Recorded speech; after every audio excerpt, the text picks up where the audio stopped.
Good morning and welcome to study I Q my dear friends. मैं हूं Prashant Mawani. I hope you all are in good. आज 1 अगस्त 2020 है और दिन है सैटरडे। आज के दिन की शुरुआत जो है वो मैं आपको एक 3 शब्दों से करना चाहूँगा। ये 3 शब्द हैं कीप इट अप। राइट, बहुत ही सिंपल हैं। जो आप कर रहे हैं keep it up, keep on doing that thing. Consistency जो है यही एक सक्सेस की है। आप देखेंगे कि एक बहुत ही टैलेंटेड व्यक्ति जो होता है वो कई बार कंसिस्टेंसी को छोड़ देता है, क्योंकि उस व्यक्ति को पता है कि उसके पास टैलेंट है।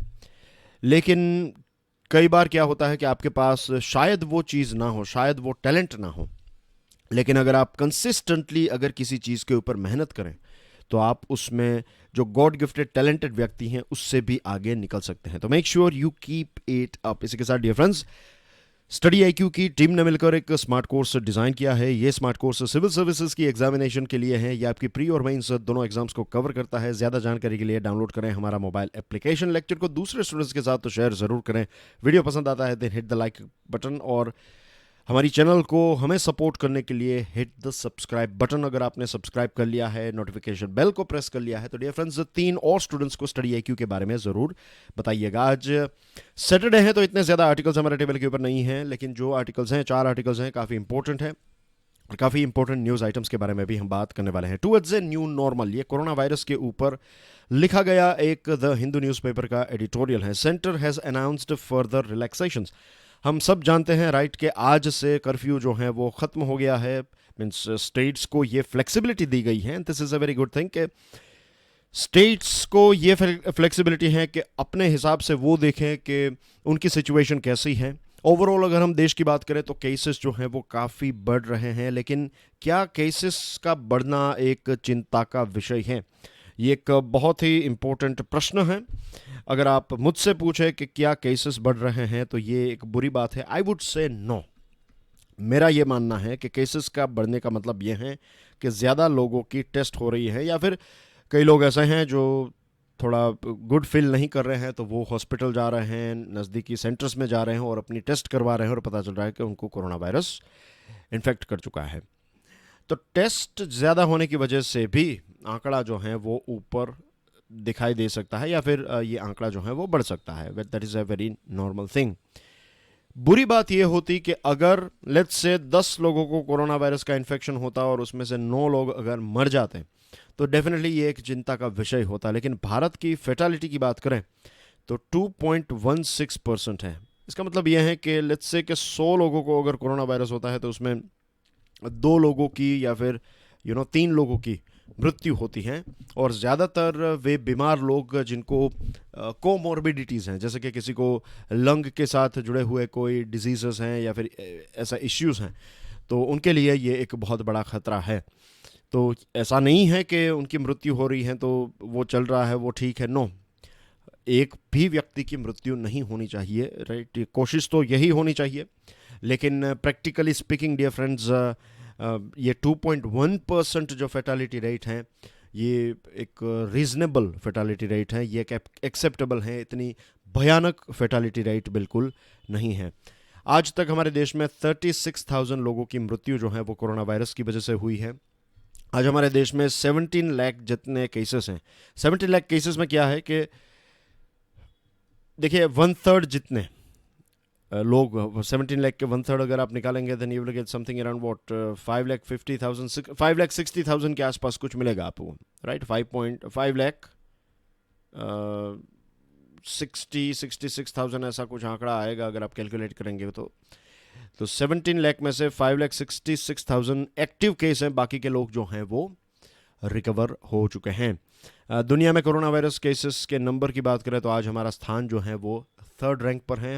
हमारे यहाँ पर इतने ज़्यादा केसेस जो हैं वो तो 3rd रैंक है भारत का, लेकिन रिकवरी रेट भी अच्छा है और फेटालिटी रेट जो है वो कम है। तो धीरे धीरे हम जो हैं वो कोरोना वायरस को ज़्यादा समझ रहे हैं और बहुत सारी नई डिटेल्स भी कोरोना वायरस के साथ जुड़ी हुई नई डिटेल्स जो हैं वो हमें मिलती रहती हैं। अब अगर हम बात करें टूवर्ड्स ए न्यू नॉर्मल के बारे में तो आपको पता है कि 5 अगस्त से फॉर एग्जांपल जिम्नेजियम्स जो हैं, योगा सेंटर्स जो हैं वो खोले जाएंगे। तो जिन जगहों पर ये खोले जाते हैं, राइट, फॉर एग्जांपल आप मुझसे पूछे तो मैं तो I will avoid gym, right, for time being. मैं तो वहाँ पर नहीं जाऊँगा क्योंकि चांसेस बहुत ज़्यादा हैं, right. In gym people work out and heavy breathing होती है, और फिर आजकल के जिम्स जो हैं वो भी पैक्ड जिम्स हो चुके हैं, राइट, मीन्स एयर कंडीशन वाले जिम हो चुके हैं। तो means I don't want to take risk, right. It's better के इससे तो अच्छा है कि सुबह अर्ली मॉर्निंग गार्डन या फिर पार्क में जाकर एक्सरसाइज की जाए। तो अपनी अपनी चॉइस है, लेकिन जो लोकल एडमिनिस्ट्रेशन है उनको लोकल सिचुएशन को ध्यान में रखते हुए कस्टमाइजेशन करना चाहिए कि अगर उनको लगता है कि कुछ ऐसे बिजनेसेस हैं जिनको बंद किया जा सकता है तो फिर, या फिर बंद करना ही पड़ेगा, तो फिर उनको टाइम बिंग के लिए बंद किया जा सकता है। तो अनलॉक 3.0 जो है इसकी प्रॉपर शुरुआत होगी 5 अगस्त से। और जो मैं बात कर रहा था कस्टमाइजेशन के बारे में कि सेंट्रल गवर्नमेंट ने एक कस्टमाइज मीन्स छूट दी है, स्टेट्स अपने अपने हिसाब से इसमें चेंजेस कर सकते हैं ये अनलॉक 3.0 में। प्रॉब्लम यह है कि हमारे देश में कोरोना वायरस का स्प्रेड जो है वो भी अनइवन है, और एक ही स्टेट के 2 सिटीज़ का रिस्पॉन्स अलग है, अलग अलग स्टेट्स का रिस्पॉन्स अलग है। तो ये एक एक कोई स्टैंडर्ड मीन्स SOP है, स्टैंडर्ड ऑपरेटिंग प्रोसीजर, लेकिन हर जगह पर थोड़े बहुत चेंजेस जो हैं वो हमें देखने को मिलते हैं। हेल्थ केयर प्रोफेशनल्स की बात करें तो वो कंटिन्यूसली एक लंबे टाइम से काम कर रहे हैं। They are overworked, they are burned out, they are tired, वो थक चुके हैं, राइट। उनको भी थोड़े रेस्ट की आवश्यकता है, उनको भी, क्योंकि स्टार्टिंग में तो जो फाइट एंड फ्लाइट मोड की सिचुएशन थी, पता नहीं था इतनी ज़्यादा डिटेल्स इस कोविड-19 ये जो SARS-CoV-2 है इसके बारे में इतनी ज़्यादा डिटेल्स नहीं थी। तो स्टार्टिंग में तो बहुत, और ऊपर से PPE किट की शॉर्टेज थी, तो ये सारे, और मीडिया का भी इतना मीन्स इतनी ज़्यादा बातें हो रही थी कोरोना वायरस के बारे में। It was a big thing, means एक बहुत ज़्यादा हम डर गए थे। लेकिन अब अच्छा है, चलो, ऐसा नहीं है कि डरना बुरी बात है। हम डर गए थे और अब हम अब हम उसमें से बाहर निकल रहे हैं। अब हम इसको और अच्छी तरीके से समझ रहे हैं। Public showing impatience with restrictions, कई जगहों पर पब्लिक जो है वो भी अब धीरे धीरे थक चुकी हैं। अब वो रूल्स एंड रेगुलेशंस का उल्लंघन कर रही हैं, वो फॉलो नहीं कर रही हैं। तो ये एक चिंता का विषय है। इसका मतलब ये भी है कि देखिए, कोविड-19 के केसेस का बढ़ने का मतलब ये है कि लॉकडाउन जो है वो स्टार्टिंग में जो हमने किया that was a different thing, लेकिन अब एक चीज़ तो साफ है कि लॉकडाउन से कोरोना वायरस ख़त्म नहीं होगा। ओके, कुछ ऐसे प्रोटोकॉल्स हैं जिसको अगर हम फॉलो करें तो लॉकडाउन, तो ये कोरोना वायरस जो है वो ख़त्म हो सकता है। इसमें सबसे इंपॉर्टेंट है विजिलेंस। विजिलेंस यानी कि चौकन्ना रहना, देखना, ऑब्जर्व करना, मेक श्योर कि अगर कोई बीमार है, किसी को कोविड-19 है, तो टेस्ट करने के लिए भी वो व्यक्ति बाहर ना निकले। सरकार वहाँ पर जा सकती हैं, मेडिकल फैसिलिटी जो है उस पर्टिकुलर व्यक्ति के घर तक पहुंचाई जा सकती हैं कि इन्फेक्टेड पर्सन जो है उसको घर के बाहर निकलने की आवश्यकता ही ना रहे। जब उनकी टेस्ट की जाए तब पूछा जाए कि क्या आपको खाने पीने की फैसिलिटीज़ अवेलेबल हैं, क्या आप परिवार के साथ रहते हैं, क्या आपके घर में अलग से कोई रूम है जहां पर आप क्वारंटीन हो सकते हैं। तो ये सारी चीज़ें, और खाने पीने की चीज़ें, दूसरी कोई चीज़ें उनको चाहिए तो ये सारी चीज़ें उनको वहाँ पर ही मिल जाए, ये भी हमें ध्यान रखना है कि उनको खाना पीना मिले। और इसके साथ साथ जो दूसरी जो भी चीज़ें चाहिए एज ए ह्यूमन बीइंग, तो वो सारी चीज़ें उनको मिल जाए ताकि उनको घर के बाहर निकलने की कोई ऐसी सिचुएशन ही ना आए। फिर सबसे इम्पोर्टेंट एक चीज़ जो है वो है testing, accessible and affordable, right. Accessible यानी कि लेट्स से के 2-3 सोसाइटीज़ को मिलाकर वहाँ पर 2-3 ऐसे सेंटर्स खोले जा सकते हैं जहाँ पर लोग जाकर अपने टेस्ट करवा सकते हैं। इतने ज़्यादा टेस्ट सेंटर्स मेरा मानना है होने चाहिए कि कहीं पर भीड़ ही ना दिखें आपको। यही तो मेन जो मीन्स इसका मेन एक सोशल डिस्टेंसिंग अगर हमें करना है तो we have to make sure कि ज़्यादा से ज़्यादा सेंटर्स हों, तो एक्सेसिबल होने चाहिए और लोग वहाँ पर तब जाएंगे। बहुत सारे लोग ऐसे हैं जिनके पास अगर पैसे नहीं है देन दे विल थिंक कि अगर वहाँ पर जाएंगे तो खर्च हो जाएगा, तो इट इज़ बेटर 2-3 दिन रुकते हैं, राह देखते हैं, फिर देखते हैं क्या होता है। तो ऐसी सिचुएशन ना हो किसी की, तो इसके लिए अफोर्डेबल टेस्टिंग भी होनी चाहिए। जो अफोर्ड नहीं कर पा रहे हैं तो मेक श्योर कि वो उनको राहत दी जाए या फिर उनको फ्री में टेस्टिंग प्रोवाइड की जाए। दूसरा जो चिंता का विषय है हमारे देश के लिए वो ये है कि एसिम्प्टोमेटिक केसेस जो हैं वो काफ़ी बढ़ते जा रहे हैं, और मीन्स एसिम्प्टोमेटिक केसेस में पता नहीं चलता कि आपको कोरोना वायरस का इन्फेक्शन है नहीं, तो दैट इज़ थिंग, तो इसके लिए भी टेस्टिंग सबसे ज़्यादा इंपॉर्टेंट है। फिर रैपिड एंटीजन टेस्ट जो हैं, इसके बारे में भी बहुत सारे प्रश्न खड़े किए जा रहे हैं, तो इसके ऊपर भी सरकार को क्लैरिफिकेशन देना चाहिए ताकि लोगों का कॉन्फिडेंस इसके ऊपर बढ़े। फिर डेटा, बहुत सारी जगहों पर बहुत सारे ऐसे सिटीज़ हैं, बहुत सारे ऐसे स्टेट्स हैं जहाँ पर डेटा को छुपाने की कोशिश, बहुत सारा ऐसा डेटा है जो मिसमैच हो रहा है, डेथ का डेटा, कोरोना वायरस का डेटा। तो ये जो डेटा छुपाने की अगर कोई भी स्टेट्स या फिर जो सिटी के एडमिनिस्ट्रेटर्स हैं वो छुपाने की कोशिश कर रहे हैं, then that is self defeating. आज नहीं तो कल ये आंकड़ा आपके सामने, दुनिया के सामने आ ही जाएगा। और एक और आइडिया इस एडिटोरियल में जो मुझे मिला वो ये है कि रियल टाइम एपिडेमियोलॉजिकल डेटा, जैसे वेदर रिपोर्ट रेगुलर बेसिस पर हमें फ़ोन पे आजकल तो जो हमारा स्मार्टफोन है उसके ऊपर आप नोटिफिकेशन मीन्स वो रख सकते हैं, what we call it, not icon, anyway you know what I mean right, के एक वो जो है उसका means you can select that thing, आपको वेदर अपडेट्स चाहिए तो आपकी स्क्रीन के ऊपर ही वो वेदर अपडेट्स जो है वो रहेगा।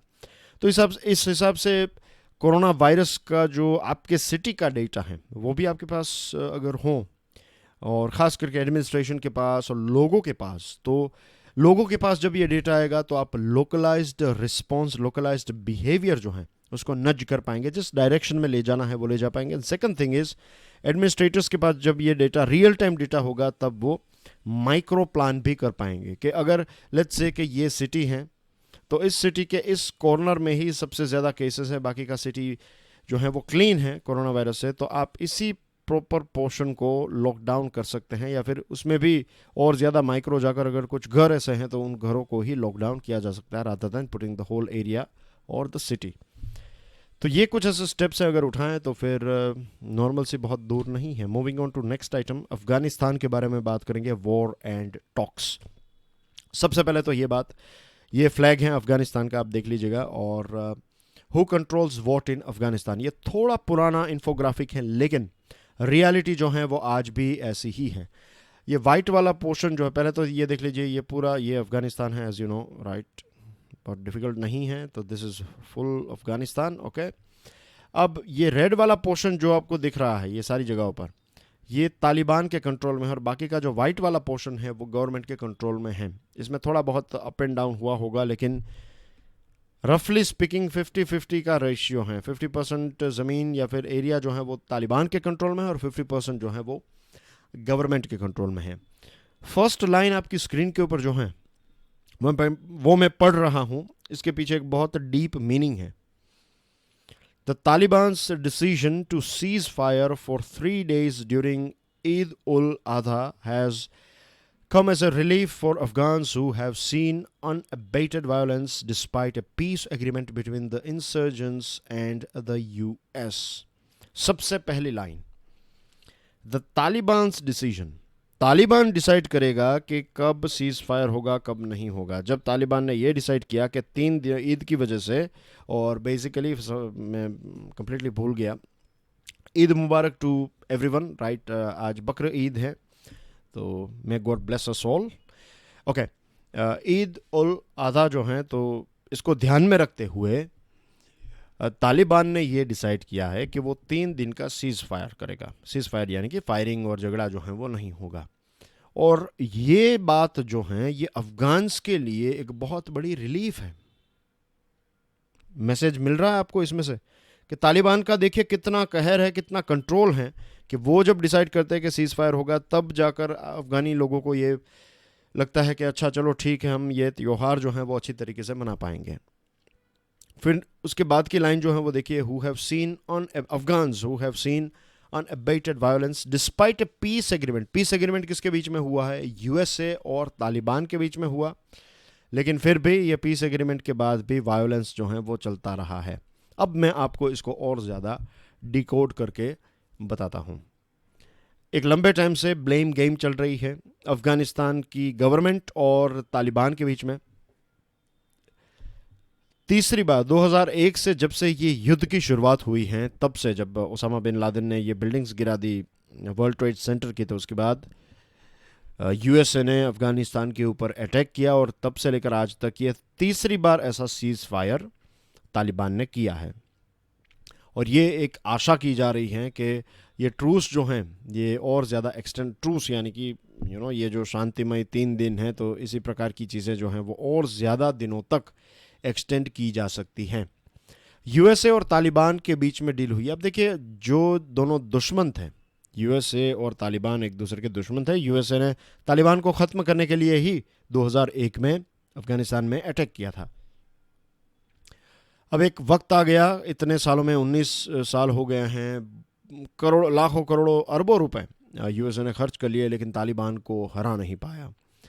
तो अब यूएसए तालिबान के साथ मिलकर डिस्कशन कर रहा है और पीस डील तो साइन हो चुकी हैं, क्योंकि यूएसए चाहता है जल्द से जल्द, right, as quickly as possible वो अफगानिस्तान को छोड़कर चला जाए। मिस्टर ट्रंप के एरा में इसको एक और नई स्पीड मिली है, और अभी इलेक्शंस जो हैं वो अब दूर नहीं हैं। नवंबर में इलेक्शन होने वाले हैं यूएसए में, तो इलेक्शन का भी एक बहुत बड़ा टॉपिक है कि दुनिया के अलग अलग देशों में जहाँ पर यूएसए की आर्मी है तो उनको वापस बुलाया जाएगा। हम क्यों दुनिया के लिए पैसे खर्च करें, फिर हमारे सोल्जर्स जो हैं वो वहाँ पर मर रहे हैं तो ऐसा क्यों हो। तो ये बहुत सारे ऐसे टॉपिक्स उठा के एक पॉलिटिकल इश्यू बना दिया है इसको, और वापस जल्द से जल्द यूएसए के सोल्जर्स वापस, या फिर यूएसए जो है वो जल्द से जल्द अफगानिस्तान से एग्जिट हो जाए, इसके बारे में प्रिपरेशन जो है वो चल रही है।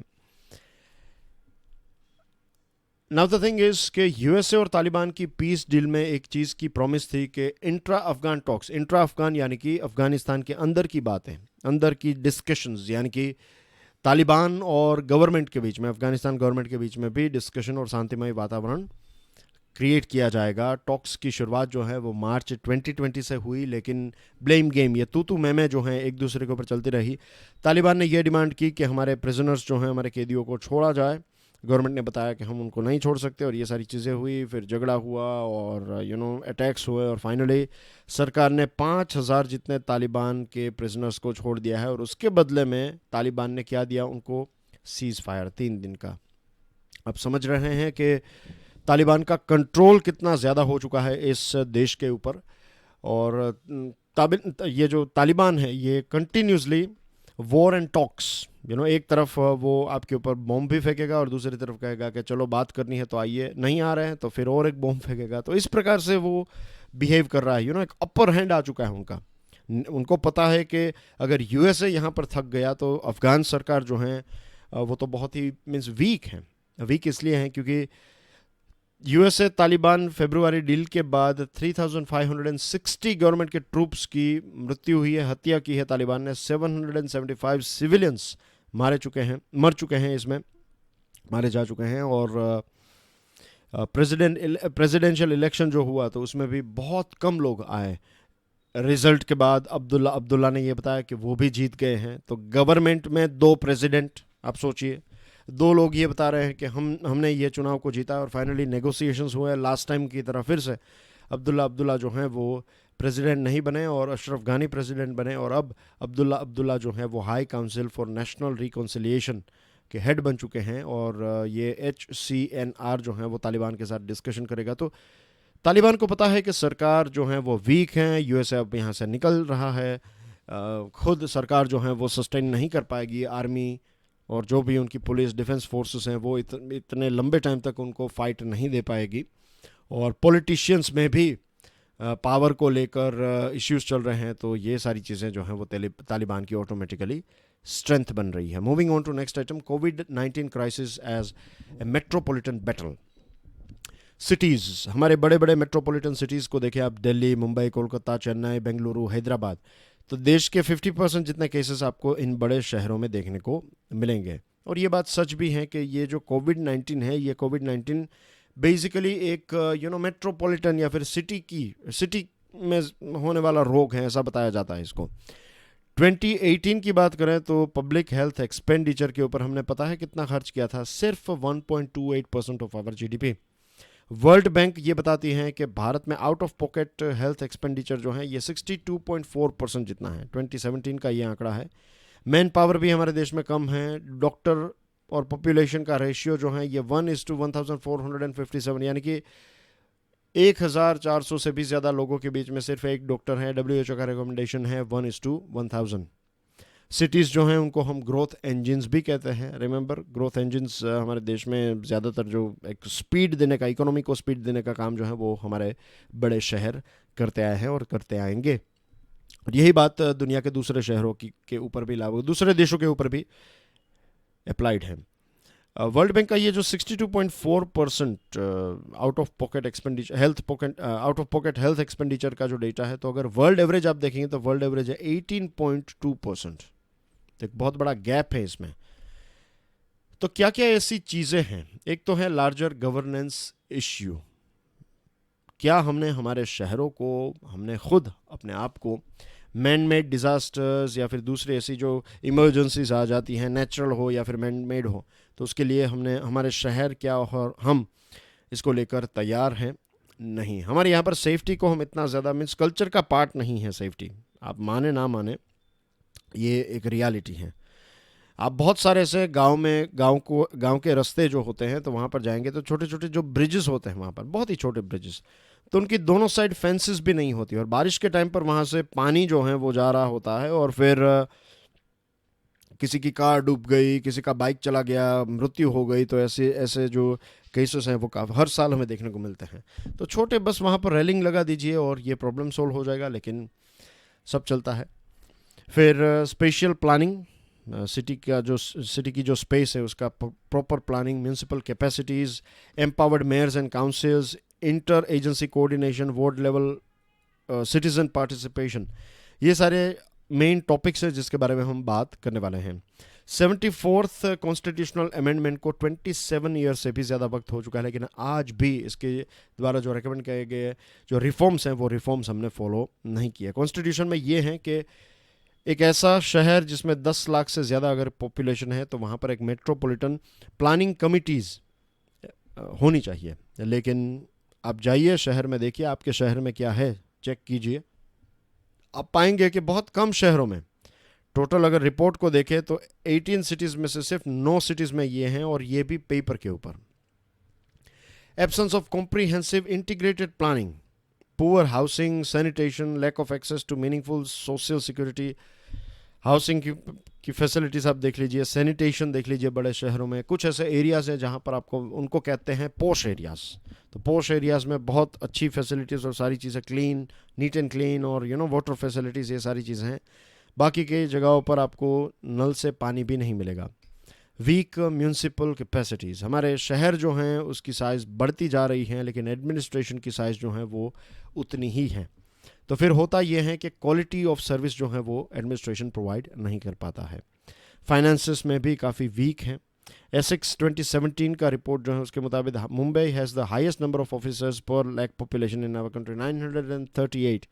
1 लाख लोगों के बीच में मुंबई में, अगर मुंबई की जो टीम है, ऑफिसर्स की team, officers in the sense जो बीएमसी के कर्मचारी हैं उनकी टीम, म्यूनसिपल कर्मचारियों की टीम देखे तो 938 हैं 1 लाख लोगों के बीच में।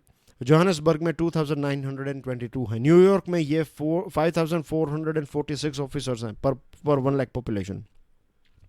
Week mayor and council and fragmentation of governance, metropolitan cities के जो मेयर्स होते हैं, लीडर्स होते हैं, वो पेपर टाइगर की तरह होते हैं, उनको वहाँ पर बस बिठाया गया है, राइट, उनका कोई ऐसा ख़ास रोल होता ही नहीं है। सारी चीज़ें जो हैं वो आपके सीएम संभालेंगे, chief minister, right. Chief minister को हर एक शहर के, क्योंकि शहरों से उनको वोट मिलते हैं, तो डायरेक्टली शहर का कंट्रोल जो है वो पार्टी या फिर पार्टी के जो मीन्स टॉप लीडर्स हैं जैसे कि चीफ मिनिस्टर, तो उनके पास होते हैं। मेयर्स के पास ऐसे कोई ख़ास पावर्स होते नहीं हैं। मुंबई के मेयर की जो टेन्योर है वो 2.5 ईयर है। दिल्ली और बेंगलुरु के मेयर की टेन्योर सिर्फ 1 साल। जब आप आए, चीज़ों को समझेंगे, उसके बाद तब पता चलेगा कि आपको तो जाने का वक्त आ गया। फिर दूसरा व्यक्ति आएगा तो वो भी काम सीखेगा, आपने जो किया है उसमें से बहुत सारी चीज़ें कैंसिल करेगा या फिर नई चीज़ें ऐड करेगा, एंड देन अगेन उसका काम भी ख़त्म हो जाएगा। तो यहाँ पर भी पुलिस हो या फिर पब्लिक वर्क हो, कंस्ट्रक्शन, ये सारी चीज़ें जो हैं वो स्टेट के द्वारा ही कंट्रोल की जाती है। स्टेट यानी कि चीफ मिनिस्टर लेवल तक चीज़ों को कंट्रोल किया जाता है। Transparency, accountability and citizen participation, right. Ward committees, area सभास, ऐसी कोई भी चीज़ मुझे तो देखने को नहीं मिली है बहुत सारे शहरों में। कुछ शहरों में अगर होती होगी, बट आपको आपके जो वार्ड मेंबर्स हैं उनको कॉल करके ही बुलाना पड़ेगा अगर आपको कोई इश्यूज़ हैं तो। हाँ, वोट के टाइम पर डेफिनेटली वो आपके घर आएंगे। उसके बाद आपको उनको ढूंढना पड़ेगा। एसिक्स 2017 के मुताबिक से India's big metropolitan CTs on average score 3.04 out of 10 in transparency, accountability और पार्टिसिपेशन। 3 पॉइंट, ये बहुत ही पुअर आंकड़ा है आउट ऑफ 10। मैकेंजी रिपोर्ट 2012 का कहना यह है कि 40% हमारी जीडीपी जो है बाय 2025 ये शहरों से, 54 बड़े शहरों से आएगी। तो इकोनॉमी का इंजन ग्रोथ है और इतनी ज़्यादा पॉपुलेशन यहाँ पर रह रही है, फिर भी हम ये सारी चीज़ें जानने के बावजूद भी वी आर इनएक्टिव। छोटे छोटे सिटीज़ जो हैं, छोटे छोटे टाउन्स जो हैं, वो भी एक बड़ा सिटी हैं तो उसके नज़दीक में बहुत सारे ऐसे सिटीज़ जो हैं वो धीरे धीरे, मीन्स टाउन्स जो हैं वो धीरे धीरे एक्सपांड हो रहे हैं और बड़े सिटी के साथ मर्ज हो रहे हैं। तो this is the right time कि हम हमारी वर्क फोर्स को एक्सपांड करें। जो मेट्रोपॉलिटन सिटीज़ के जो लीडर्स हैं, डायरेक्टली इलेक्टेड ऐसे लीडर्स जो हैं, जैसे दुनिया के न्यूयॉर्क में, फिर टोक्यो में हैं, टोक्यो के लीडर जो हैं वो बहुत ही ताकतवर हैं। तो इस प्रकार के जो लीडर्स हैं, इस प्रकार की सिस्टम जो हैं वो हमें दुनिया से सीखनी चाहिए और फिर इसको कस्टम तरीके से जो भी हमें चाहिए वो सारी चीज़ें बेस्ट जो हमारे लिए हैं तो कस्टमाइज़ करके हमें यहाँ पर इम्प्लीमेंट करनी चाहिए, तब जाकर शहरों का इम्प्रूवमेंट आपको देखने को मिलेगा। सिजेरियन एक बहुत ही कॉमन टॉपिक है, आई एम श्योर आपने भी इसके बारे में सुना होगा कि आजकल हॉस्पिटल्स में छोटी सी बात हो और सिजेरियन की प्रोसेस जो है वो की जाती है। देखिए, सिजेरियन बहुत ही इंपॉर्टेंट है, लाइफ सेवर है बच्चे और माता दोनों के लिए। लेकिन WHO ये कहता है कि 10% तक, 100 में से अगर 10 महिलाओं को सिजेरियन होता है तो दैट इज़ एक्सेप्टेबल, लेकिन 10 से ज़्यादा जब होने लगता है तब उसका कोई फ़ायदा भी हमें देखने को नहीं मिलता। NSO सर्वे ये बताता है कि 28% हमारे देश में डिलीवरी जो है, 28% जितने डिलीवरी में सी सेक्शन या फिर सिजेरियन जो है वो किया जाता है। सर्जरीज के अपने खुद रिस्क होते हैं, माता के लिए रिस्क हैं, वो डिप्रेशन होना बहुत ही कॉमन हो जाता है। फिर दूसरी प्रेगनेंसी के टाइम पर भी बहुत इश्यूज हो सकते हैं। बच्चों के लिए जो बच्चा है तो वो या तो ओबेसिटी या फिर अस्थमा, जुवेनाइल आर्थराइटिस, ये सारे डिजीजेस उस व्यक्ति को उस बच्चे को हो सकते हैं। और अब देखिए, गवर्नमेंट हॉस्पिटल और प्राइवेट हॉस्पिटल में डिफरेंस कितना है। गवर्नमेंट हॉस्पिटल में 17% जितने बर्थ जो हैं वो सिजेरियन होते हैं और प्राइवेट हॉस्पिटल में 55%। तो ये चीज़ हर कोई अफोर्ड भी नहीं कर पाता, and this is a very expensive thing. और ये हेल्थ वाइज भी बहुत ही मीन्स क्रिटिकल केसेस में इट इज़ ओके, वरना नॉर्मल डिलीवरी ही एक नॉर्म होनी चाहिए। Government x tends ban on international flight, 31 अगस्त तक इंटरनेशनल फ़्लाइट्स जो हैं वो नहीं चलेगी। ट्रैवल बबल हमने क्रिएट किया है USA, फ्रांस और जर्मनी के साथ, यानी कि कुछ ऐसी प्रोसेस फॉलो करके एक दूसरे देशों में फ़्लाइट्स जो हैं वो अलाउ की जाती हैं। वंदे भारत का 5th फेज़ जो है उसकी शुरुआत कल से हो चुकी है और बेग योर पार्डन, आज से इसकी शुरुआत हुई है और 31 ये पूरा महीना जो है वो चलेगी। और 21 डिफरेंट एयरपोर्ट्स से कुछ 1,30,000 इंडियंस को वापस लाने की कोशिश की जाएगी। Bureau of executive board of the world health organization को एड्रेस करते हुए हमारे डॉक्टर हर्षवर्धन साहब ने ये बताया है कि हमें मिलकर कोरोना वायरस को फाइट करना है। खारिफ क्रॉप के बारे में बात करें तो एरिया जो है वो लास्ट ईयर 774 लाख हेक्टेयर में खारिफ फसलों की बुआई की गई थी और 882 लाख हेक्टेयर इस साल इतने एरिया का इतने एरिया में बुआई की गई है, सोइंग की गई है। तो that's a good news. President Ramnath Kovind ji और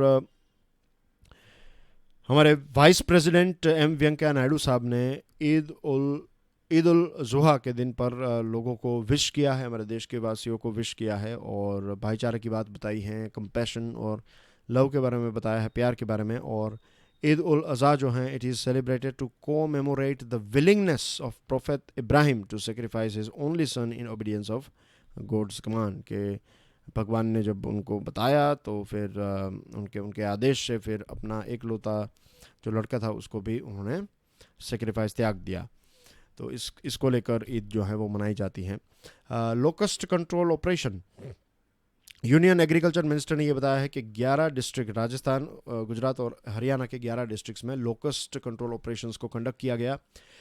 15th फाइनेंस कमीशन का जो हाई लेवल ग्रुप है एग्रीकल्चरल एक्सपोर्ट्स के ऊपर, तो इसकी मीटिंग हुई और कुछ रिकमेंडेशंस यहाँ पर दिए गए हैं। प्राइम मिनिस्टर आज स्मार्ट इंडिया हैकेथॉन को एड्रेस करने वाले हैं। तो ये 4th ऐसा इवेंट है पहला एडिशन जो था उसमें कुछ 42,000 स्टूडेंट्स ने पार्ट लिया था, फिर 2018 में 1 लाख जितने स्टूडेंट्स, 2019 में 2 लाख, और यहाँ पर हम 4 लाख स्टूडेंट्स देख रहे हैं. That's everything in today's discussion. जय हिंद.